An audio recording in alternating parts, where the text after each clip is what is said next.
네, 오늘 주시는 하나님의 말씀은 신약 성경 마가복음 9장입니다. 마가복음 9장 말씀 오늘은 9장 끝까지 다 볼 수 있을 것 같네요. 제목은 소금을 두고 서로 화목하라고요 라는 제목으로 오늘 말씀을 나누도록 하겠습니다. 최근 계속 그 마가복음 9장을 보셨죠? 여기 나오는 이제 예수님의 교훈을 지금 살피고 있는데요. 지난 시간 말씀을 잠시 요약해 보면 예수님께서는 변화산 기적 이후에 당신께서 순환을 받고 또 죽임을 당하고 3일 만에 부활할 것을 제자들에게 예고하셨습니다. 하지만 제자들은 이 말씀을 깨닫지 못했죠. 오히려 두려워했습니다. 심지어 이들은 다투기까지 했는데요. 제자들은 예수님께서 죽임당할 것을 말씀하신 직후에도 우리 중에 누가 가장 큰 사람이냐를 놓고 서로 다투었습니다. 그러니까 서로 자기가 제자들 가운데 내가 1인자야 라고 이렇게 이제 서로 말다툼을 한 것입니다. 그리고 다른 사람들이 예수님의 이름으로 귀신 쫓는 것에 대해서도 금했습니다. 그러니까 누군가 예수님의 이름으로 지금 선을 행하더라도 자신들에게 소속되어져 있지 않으면 그것을 못하게 막은 것입니다. 이런 말씀을 이제 우리가 쭉 봤는데요. 제자들이요, 개인적으로는 그런 것 같아요. 예수님을 통해서 권력을 잡겠다는 입신양명을 지금 꿈꾸고 있는 것 같고, 그리고 이제 공동체적으로 보면은 자기들만 기득권을 가지려고 공동체에 소속되지 않은 사람들에게 굉장히 폐쇄적이고 또 권위적이라는 것을 알 수가 있습니다. 자, 근데 이제 이런 모습을 예수님 다 보셨잖아요. 얼마나 마음이 힘드셨을까요?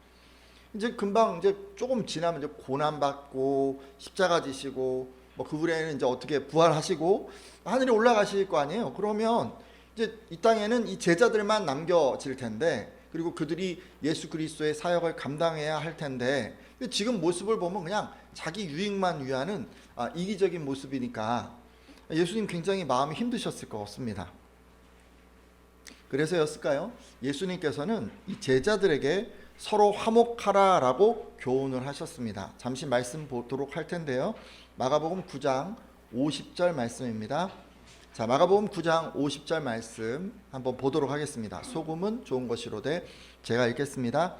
소금은 좋은 것이로되 만일 소금이 그 맛을 잃으면 무엇으로 이를 짜게 하리요? 너희 속에 소금을 두고 서로 화목하라 하시니라. 아멘. 자, 우리도 이 교훈을 옆에 분들이랑 한번 나눠보겠습니다. 서로 화목하십시오. 한번 얘기해 보세요. 시작. 자, 서로 화목하세요. 여러분 서로 화목하십시오. 근데 좀 이상한 게 있죠. 다 알아듣겠는데, 다투지 말고 서로 화목하라는 것은 알겠는데 그 제자들 사이에 소금을 두어라 라는 얘기가 있습니다. 이게 도대체 무슨 말씀일까요? 여러분, 이게 어떤 의미인지 한번 생각해 보도록 하겠습니다. 먼저 그러셨죠. 예수님, 소금은 좋은 것이다. 왜 좋은 것이라고 했냐면요, 이게 이제 당시 소금이 귀하기 때문에 그랬을 수도 있고, 또 뭐 이게 엄청 값어치가 나가서 그러셨을 수도 있지만, 그런 의미보다는요 지금 이걸 그 신앙적인 의미로 말씀하신 거라고 여겨집니다. 여러분, 신앙적으로 보잖아요. 그러면 소금은 그런 의미가 있어요. 이미 모세 시대 때부터 이게 좋은 것으로 여겨졌습니다. 출애굽기 30장 35절을 보면 성막에서 사용할 향을 만들 때 이들이 그것을 거룩하게 하기 위해서 소금을 넣었습니다.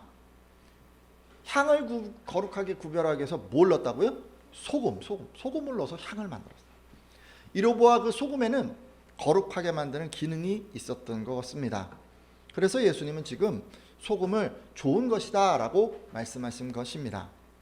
자, 이어서 예수님께서는 만일 소금이 짠맛을 잃으면 너희는 무엇으로 그것을 짜게 하겠느냐라고 하셨습니다. 자, 그러면 이 말씀은 또 무슨 의미일까요? 사실 이와 유사한 말씀을 마태복음 5장 13절에서도 하셨습니다. 근데 거기에 조금 더 자세히 얘기를 하셨어요. 그래서 그 부분 말씀 좀 참조해 보도록 하겠습니다. 마태복음 5장 13절인데요. 이 부분도 제가 읽겠습니다. 너희는 세상의 소금이니 소금이 만일 그 맛을 잃으면 무엇으로 짜게 하리요? 후에는 아무 쓸데없어 밖에 버려져 사람에게 밟힐 뿐이니라. 아멘. 자, 여기서 예수님께서는요 성도들을 뭐라고 하셨어요? 세상의 소금. 세상의 소금. 앞에서 제가 소금은 무슨 기능이 있다 그랬어요? 거룩하게 만드는 기능이 있다고 했어요. 그러니까 그런 의미로 이 말씀을 해석해 보면 어때요? 성도가 세상의 소금이다라는 그런 의미는 성도는 죄로 가득한 세상을 거룩하게 만드는 역할을 한다는 의미입니다. 그렇죠? 자, 그런데요, 세상의 소금인 성도들이 그 맛을 잃어서 세상을 거룩하게 만들지 못하면 결국 세상 사람들에게 멸시와 업신여김을 받게 된다고 합니다.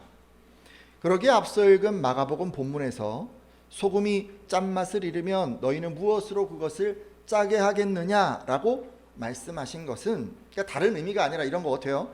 제자들이 거룩함을 잃지 않아야 한다라는 그런 의미임을 우리가 미루어 추측해 볼 수 있습니다. 자, 그러면서 이어지는 구절이 이제 오늘 우리 제목이에요. 뭐냐면 너희 속에 소금을 두고 서로 화목하라 라고 하셨어요. 앞서 살펴보셨지만 소금에는 거룩하게 만드는 기능이 있어요. 그렇죠? 그러니까 제자들 안에 지금 소금을 두라는 그런 의미는 거룩함을 잃지 말라는 것입니다. 그러면서 서로 화목하라고 하셨습니다. 자, 그럼 이제 생각해 보죠, 여러분. 신앙 공동체에는 소금을 두는 이 거룩함이 먼저입니까? 아니면 서로 화목하는 화목이 먼저입니까? 뭐가 먼저죠? 뭐가 먼저인 것 같아요? 거룩함이 먼저예요. 거룩함. 그냥 화목하라라고 할 수도 있었는데 예수님이 콕 집어서 지금 뭐라 그러시냐면 소금을 두고 서로 화목하라라고 이 얘기를 하신 거예요. 사실요, 교회에서 화목을 중요하게 생각하다 보면 거룩함을 소홀하게 여기는 경우가 종종 있습니다. 간혹 교회 공동체에서는 서로 교제가 깊어지다가 보면요, 뭐 서로 화목하기 위해서 뭐 얘기를 하는데도 그냥 편하고 좋은, 좀 손쉬운 주제, 세상에 좀 속된 이야기 이런 거를 주제로 삼을 때도 있고요. 또는 죄된 방식으로 교제하는 경우도 있을 수 있습니다. 뭐 우리 교회는 그렇지 않지만 예를 들어 이제 형제들이 뭐 깊은 교제를 위해서 이제 모여가지고 뭐 술을 한 잔 탁 하는 거예요. 근데 이제 교제는 깊어지고 마음은 열리고 뭐 엄청 좋잖아요. 그런데 그것을 바라보는 사람들은 마음이 힘들 수가 있어요. 그리고 가정이나 직장이나 다른 공동체에서도 마찬가지 아닌가요? 직장 동료들, 친구, 가족 뭐 이렇게 다 화목하려고 하다 보니까 자꾸 이제 세상과 타협하고 신앙적으로 거룩하지 못하게 될 때가 있습니다. 우리가 이제 화목을 추구하다 보니까 다른 사람들의 그 삶의 방식을 존중하고 자꾸 따라가게 되는 거예요. 하지만 이건요, 오늘 예수님이 주신 가르침과는 좀 거리가 있습니다. 예수님께서는 화목을 얘기를 하시는데, 화목해야 한다고 말씀하시는데 반드시 그 안에 소금을 두라고 말씀하셨습니다. 성도로서 거룩함을 잃지 않으면서 서로 화목하기를 힘쓰라는 교훈이죠. 따라서 오늘 함께한 예배자들은 화목에 힘쓰십시오. 그러시되 반드시 거룩의 우선순위를 지켜주시기를 부탁드립니다. 근데 별로 아멘이 없으시네요. 뭐 별로 재미가 없으신가 봐요. 근데 거룩한 가운데 우리가 이제 화목에 힘써야 한다. 이게 이제 잘 아시잖아요. 어떻게 해야 화목해질 수 있을까요? 이런 궁금증을 가진 사람들을 위해서 화목을 이루기 위해서 필요한 것을 한마디로 요약해 주셨는데 한번 이것도 보고 넘어가도록 하겠습니다. 마가복음 9장 35절인데 제가 읽겠습니다. 예수께서 앉으사 12제자를 불러서 이르시되 누구든지 첫째가 되고자 하면 무사람의 끝이 되며 무사람을 섬기는 자가 되어야 하리라 하시고 아멘. 예수님께서는요, 그들이 화목하기 위해서 섬기는 자가 될 것을 교훈해 주셨습니다. 자, 뭐가 돼야 된다고요? 섬기는 자, 섬김을 실천해야 한다고 하셨어요. 자, 그리고 병행 구절인 마태복음 18장에 의하면 예수님께서는 이렇게도 얘기를 하셨어요. 너희가 변화되어 어린아이와 같이 되지 않으면 결코 하늘나라에 들어가지 못할 것이다. 하늘나라에서 가장 위대한 사람은 이 어린아이처럼 자기를 낮추는 사람이다 라고 말씀해 주셨습니다. 화목하려면 그러니까 뭘 해야 돼? 낮추는 거는 뭐라고 표현할 수 있죠? 겸손한 거예요. 겸손. 그죠? 겸손해야 한다는 거예요. 그러니까 다 같이 지금 화목에 대한 말씀을 하고 있지만 마가복음에서는 섬김이라고 하는 어떤 행동을 얘기하고 있고 마태복음에서는 이 겸손이라고 하는 어떤 성품을 얘기하고 있어요. 그렇죠? 둘 다 취해볼게요. 두 구절을 좀 조합해 보세요. 그럼 이제 예수님의 경우는 이렇게 얘기할 수 있어요. 제자들이 겸손한 사람이 되어서 서로를 섬길 때 비로소 공동체가 서로 화목해진다는 것을 알 수가 있습니다. 이 말씀에 아멘이십니까? 자, 따라서요. 오늘 함께한 분들은 다 겸손함으로 다른 사람들을 섬겨주시기를 바랍니다.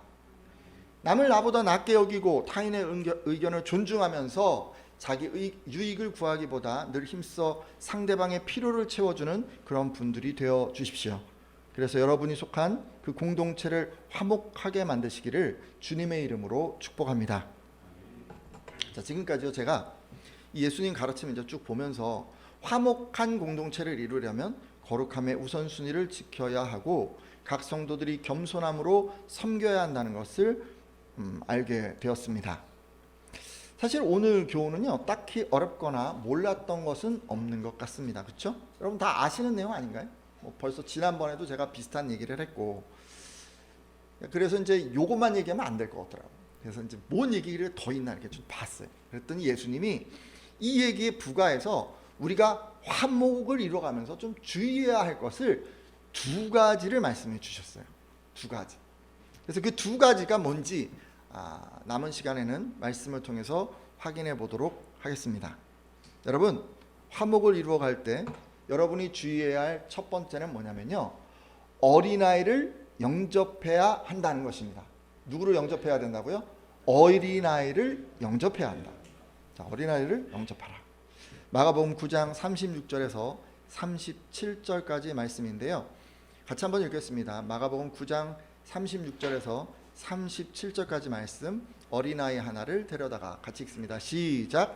어린아이 하나를 데려다가 그들 가운데 세우시고 안으시며 제자들에게 이르시되 누구든지 내 이름으로 이런 어린아이 하나를 영접하면 곧 나를 영접함이요 누구든지 나를 영접하면 나를 영접함이 아니요 나를 보내신 이를 영접함이니라. 아멘.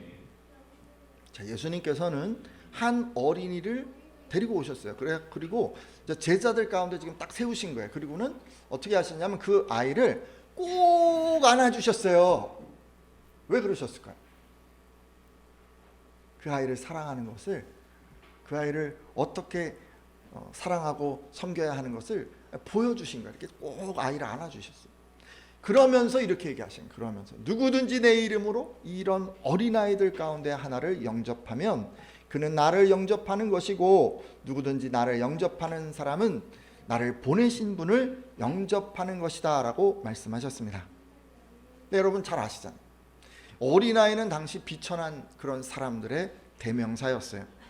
예수님 당시 이스라엘과 근동지역 사람들은 여성과 어린이들을 경시했습니다.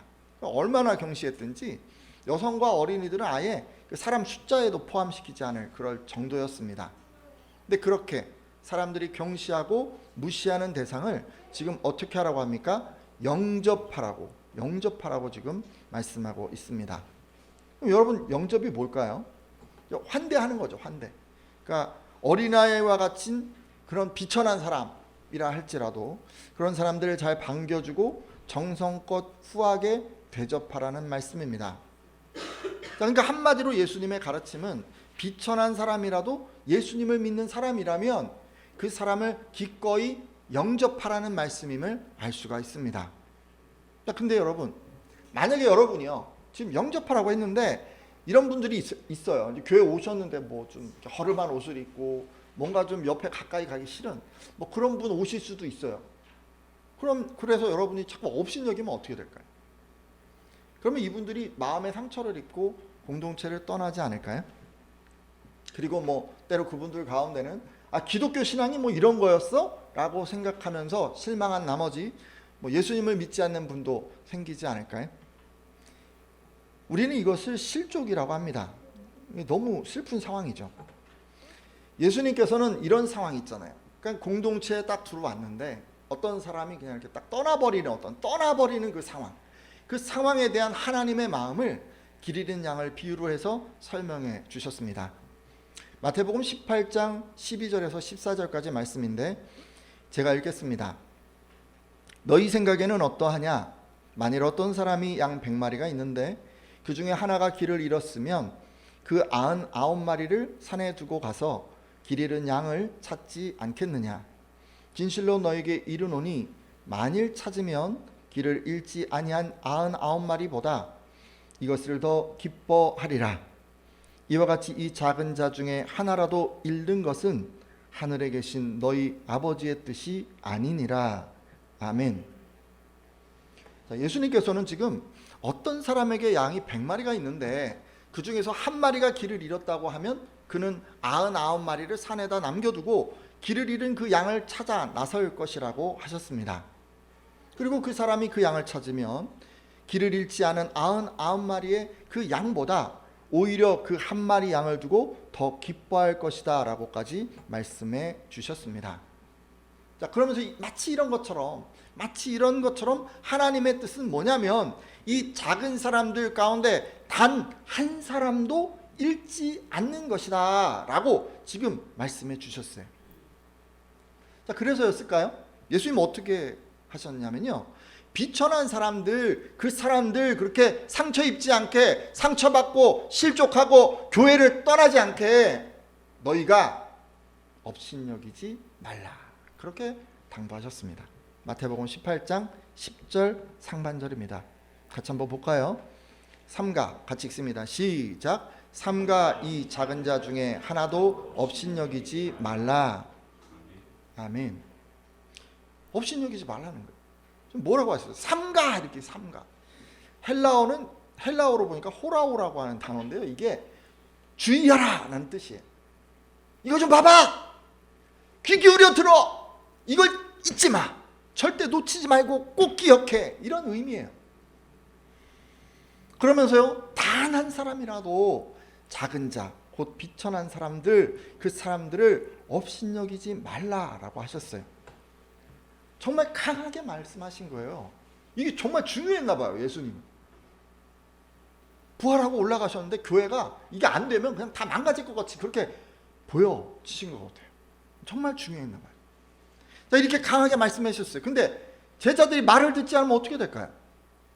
세상에 비천한 사람이 예수님을 믿으려고 교회 공동체를 찾았지만 제자를 비롯한 교회 공동체 그 사람들이 그를 업신여겨서 그가 마음의 상처를 받고 더 이상 예수를 믿으려 하지 않게 된다면, 그런 일이 생긴다면 그럼 예수님 어떻게 하실까요? 여러분, 예수님께서 그런 제자들에게 어떻게 하실 거라고 생각하십니까? 제자들이 알아들을 때까지 이리 와라, 그리고 또 얘기하고 말로 잘 타일러 주실까요? 마가복음 9장 42절입니다. 같이 한번 읽겠습니다. 또 누구든지, 읽겠습니다. 시작.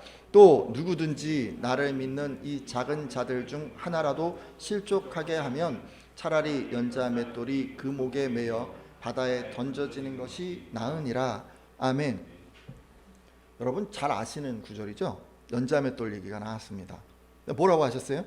예수님을 믿는 이 작은 사람들 중에서 하나라도 죄짓게 하는 사람, 실족해 하는 그 사람은 차라리 그 목에 이만한 큰 맷돌을 달고 바다에 풍덩 던져지는 게 더 낫다라고 이렇게 표현을 하셨어요.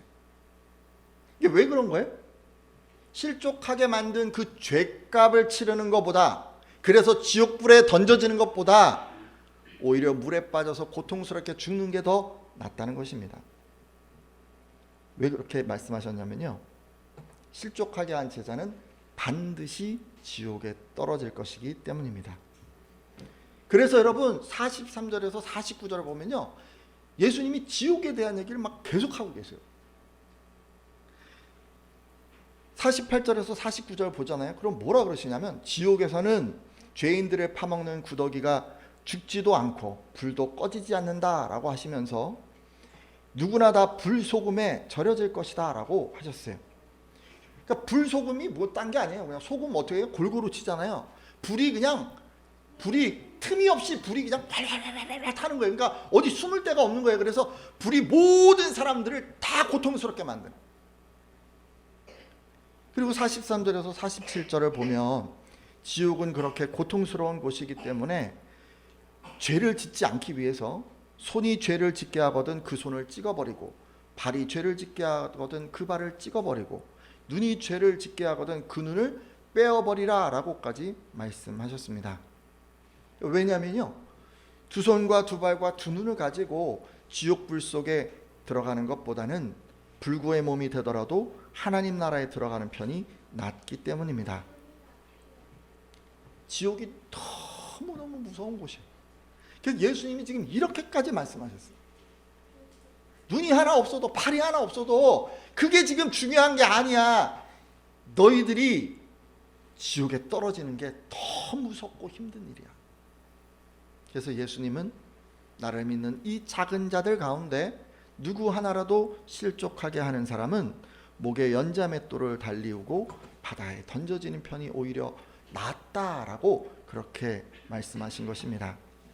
따라서 여러분, 예수님께서 지금 어린아이와 그리고 이제 작은 자로 이렇게 이제 표현을 해주셨는데, 이런 비천한 사람들을 절대로 업신여기지 말고 꼭 영접해 주시기를 부탁드립니다.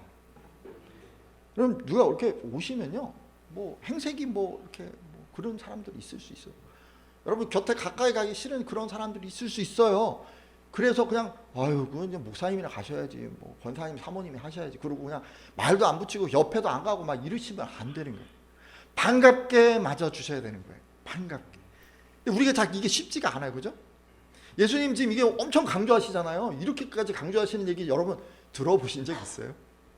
잘라버려라, 막 눈 빼버려라, 막 이렇게 얘기하면서 강조한 그런 얘기 예수님 한 거 여러분 들어보시지 못하셨잖아요.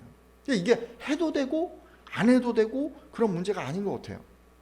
여러분이 안 하면, 그래서 작은 자를 실족하게 만들면 여러분이 그 죄로 이 지옥에 떨어지기 때문입니다. 이것은 그러니까 손을 자르고 발을 자르고 눈을 빼더라도 범하지 말아야 하는 이 큰 죄라고 하는 것을 우리가 알 수 있습니다. 혹시 여러분 누군가를 내가 소홀히 대하진 않았는지, 무시하지는 않았는지, 업신여기진 않았는지, 그래서 그 사람이 교회 공동체에 힘들어하지는 않았는지 여러분 돌아보십시오. 그리고 앞으로는 여러분의 무시와 업신여김으로 실족하는 사람이 생기지 않도록 어린아이와 같은 그런 분들을 꼭 영접하시기를 바랍니다. 근데 이게 이제 쉽지가 않아요, 여러분. 사실 이게 뭐 말이 뭐 제가 영접하세요 그러면 여러분 아멘 이런 영접이 잘 되면 좋은데, 여러분이 아무리 아멘 아멘 3번 4번 해도 이게 너무 힘들어요. 왜 그런 거예요? 우리가 이 관점이 세상에서 배운 관점으로 사람들을 대하기 때문에 그래요. 그리고 우리 여기 교회 문 밖 딱 나가면 우리 세상 사람들 방식으로 사람들을 평가하잖아요. 외모로 평가하고 소유로 평가하고 능력으로 사람들을 평가하잖아요. 그렇게 대하잖아요. 그러니까 이게 정말 쉽지가 않은 거예요. 그러니까 자꾸 누군가 무시하게 되고 누군가를 평가하게 되고 누군가를 업신여기게 되고 이게 저절로 일어나는 거예요. 우리가 이게 자꾸 이렇게 돼요. 어떻게 하면 좋을까요? 여러분, 우리가 업신여기지 않으려면요, 그리고 누군가를 그렇게 영접하려면요, 우리 안에 있는 관점을 하나님의 관점으로 좀 바꿔주셔야 돼요. 그래야 우리가 자연스럽게 영접할 수가 있습니다. 그러면 여러분, 하나님의 관점 무엇이었습니까? 한번 생각해 보세요. 아까 드렸던 말씀 중에 목자이신 하나님께서는 세상에서 비천한 사람도 동일하게 양으로 보십니다. 그래서 99마리를 남겨두고 잃어버린 그 한 마리를 찾아서 나서는 것입니다. 이게 하나님의 관점이에요. 하나님의 관점.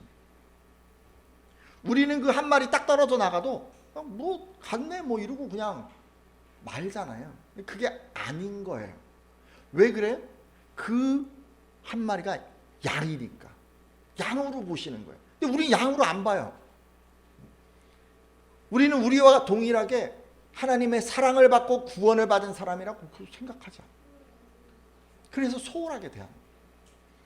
따라서 여러분, 하나님의 관점을 가지려고 좀 노력해 주십시오. 어떻게 하면 좋을까요? 여러분, 어느 곳에 있든지 그게 교회 공동체든 세상이든 만나는 사람들을 이제 사람을 만나잖아요. 그러면 여러분, 양인가 아닌가 이런 생각을 좀 해보세요. 하나님이 구원하신 사람인가? 하나님이 사랑하신 사람인가? 하나님이 십자가에 달려서 예수 그리스도를 달려 죽기까지 저 사람을 사랑하신 그 사람인가? 그것을 생각하면서 우리가 사람들을 만나야 돼요. 그래야 우리의 기준이 바뀌는 거예요. 그래서 여러분, 만일 구원한 사람이라면 저 사람은 하나님께서 예수 그리스도의 핏값으로 구원한 사람이구나. 하나님께서 저 사람이 떠난다면 찾아 나서시겠구나. 바로 그 한 마리의 양이구나 저 사람이 라고 우리가 그렇게 생각을 해야 하는 거예요.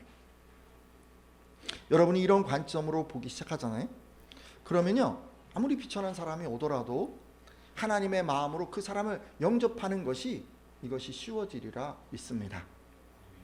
여러분 이렇게 좀 한번 사람들을 바라볼 때 하나님의 관점으로 한번 보려고 노력해 주십시오. 자, 두 번째 이제 한 가지 더 말씀드릴게요. 이번에는 그 화목을 이룰 때 좀 주의해야 할 거 한 가지 또 말씀해 주셨는데 주님의 사역자를 대접하라는 말씀을 해주셨어요. 자, 마가복음 9장 41절인데 같이 한번 읽겠습니다. 누구든지 너희가 읽겠습니다. 시작. 누구든지 너희가 그리스도에게 속한 자라 하여 물 한 그릇이라도 주면 내가 진실로 너희에게 이르노니 그가 결코 상을 잃지 않으리라. 아멘. 자, 예수님께서는 제자들이 그리스도에게 속한 사람이라고 해서 물 한 잔이라도 주는 사람이 있다면 그 사람은 절대 상을 잃지 않을 것이다 라고 말씀하셨습니다. 앞서 제자들은 어떻게 했습니까? 다른 사람들이 지금 예수님의 이름으로 막 귀신 쫓아내는 선한 일을 했잖아요. 근데 제자들은 어떻게 했어요? 물 주기보다 뭐 금해고 못하게 하고 막 그랬잖아요. 그죠? 예수님은 그 사람들을 막지 말고 예수 그리스도의 이름으로 선을 행하는 것을 허용하라라고 그렇게 하셨어요. 근데 그거에서 지금 끝난 게 아니에요. 말씀을 보니까 조금 더 얘기를 하고 계세요. 지금 막는 것에서 막지 말아라 이걸로 끝난 게 아니라 조금 더 나아가라고 지금 이 말씀을 하고 계세요. 뭐예요?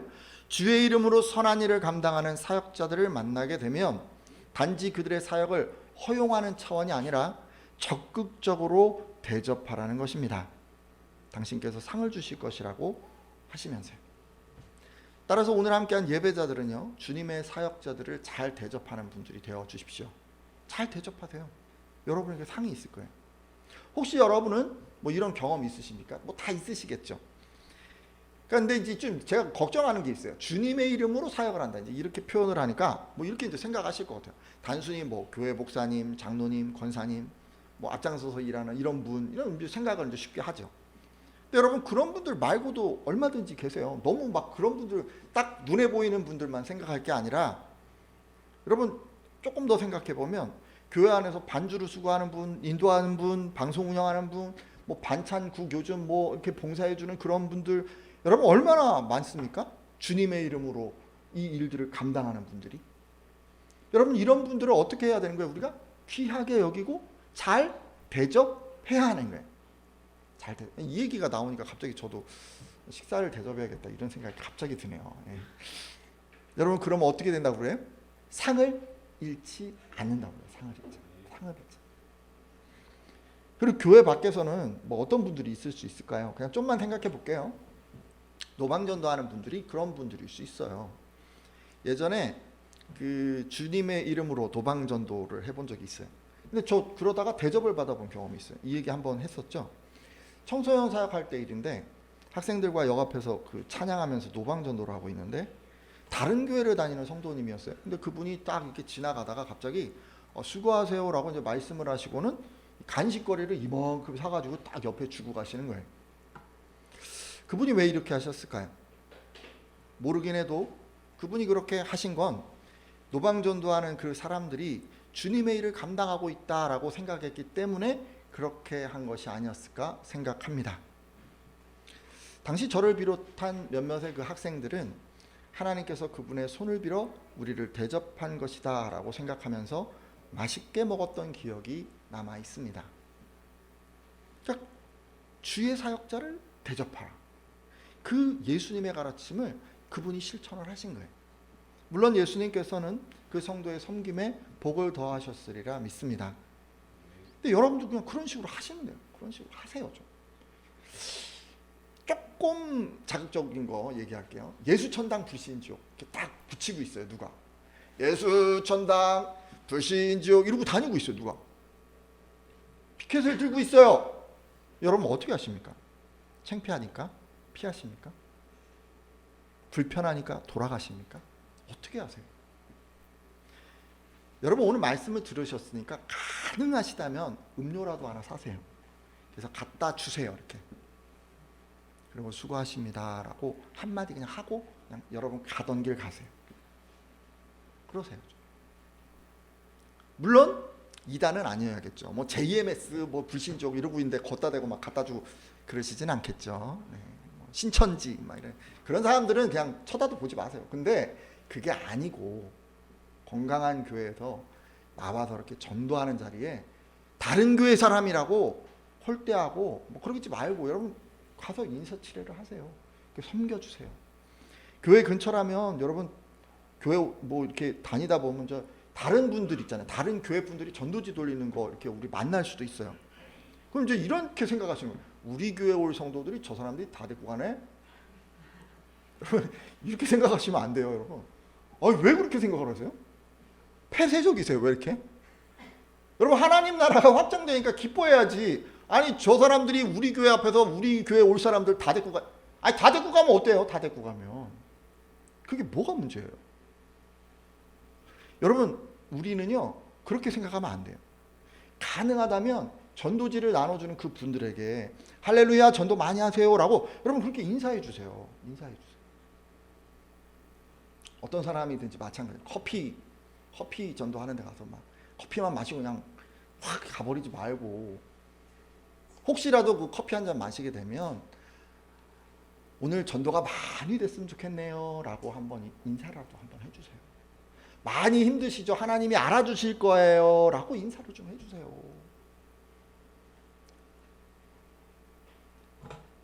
뭘 꼭 사다 주지 않아도 좋아요. 음료수 안 사다 줘도 돼요. 인사라도 해주세요. 여러분이 그런 수고, 그런 마음 하나님께서 다 받아주시리라 믿습니다. 이제 말씀을 맺고 이제 기도하려고 해요. 화목한 공동체 얘기를 했어요. 우리가 화목한 공동체를 이루려면 겸손한 마음으로 섬김을 실천하되 거룩함의 우선순위를 지켜야 한다고 했습니다. 혹시 화목함을 위해서 거룩함을 놓쳤던 분들이 계시다면 돌이켜주시고 이후로는 우선순위를 잃지 않고 겸손하게 잘 섬기겠다고 결단해 주십시오. 그리고 이제 우리가 두 가지의 접을 알게 됐어요. 영접과 대접. 그죠? 작은 자는 영접하고 사역자는 대접하고. 영접과 대접에 대해서 우리가 얘기를 들었어요. 혹시 작은 자를 업신여기거나 사역자를 대접하는 거 부끄럽게 여긴 분 계시다면 돌이켜 주시고 이후로는 이 영접하는 거 그리고 대접하는 거 이런 것도 좀 힘쓰겠다고 결단해 주십시오. 이렇게 기도하는 분들마다 반드시 하늘로부터 상을 받으시리라 믿습니다.